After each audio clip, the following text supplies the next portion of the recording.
আমি অ্যাডভোকেট গোবিন্দ প্রামাণিক, মহাসচিব, বাংলাদেশ জাতীয় হিন্দু মহাজোট।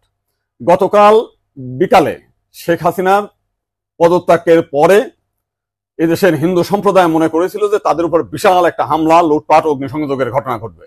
কিন্তু গতকাল বিকালেই বিএনপি এবং জামাতের নেতারা তাদের নেতৃবৃন্দকে হিন্দুদের বাড়িতে হামলা, লুটপাট, অগ্নিসংযোগ যাতে না হয় এবং প্রত্যেক মন্দিরে যাতে পাহারা দেয় সেই ব্যবস্থা করার নির্দেশ দেয়। এবং গতকাল থেকে আমরা দেখেছি সেই পাহারা দিয়েছে।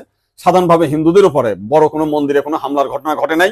কিছু আওয়ামী লীগের হিন্দু নেতা আছে যারা বিভিন্ন সময় লম্পঝম্প করেছিল, তাদের বাড়িতে, শুধু হিন্দু বাড়ি না, মুসলিম আওয়ামী লীগ নেতাদের বাড়িতেও হামলা হয়েছে, লুটপাট হয়েছে এবং সামান্য কিছু সুযোগ সন্ধানী এলাকা ভিত্তিক তারা কিছু সামান্য মন্দিরে হামলা করেছে, সেটা ব্যাপক বিষয় না। কিন্তু আমরা দেখলাম যে ভারতের রিপাবলিক এইটাকে নিয়ে ব্যাপকভাবে রিউমার ছড়াচ্ছে, নানান কিছু মিলে উদ্ভট কথাবার্তা বলছে।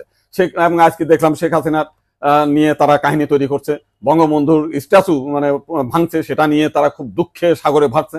আমার এক সাংবাদিক ফোন দিয়েছিলাম, তাদের বলেছি যে আপনারা যদি শেখ হাসিনার জন্য যদি এত কান্না আপনাদের মধ্যে আসে, তো শেখ হাসিনা ভারতে গিয়েছে, আপনারা ভারতের প্রধানমন্ত্রী নরেন্দ্র মোদীকে সরিয়ে শেখ হাসিনাকে আপনারা প্রধানমন্ত্রী হিসেবে ঘোষণা করেন।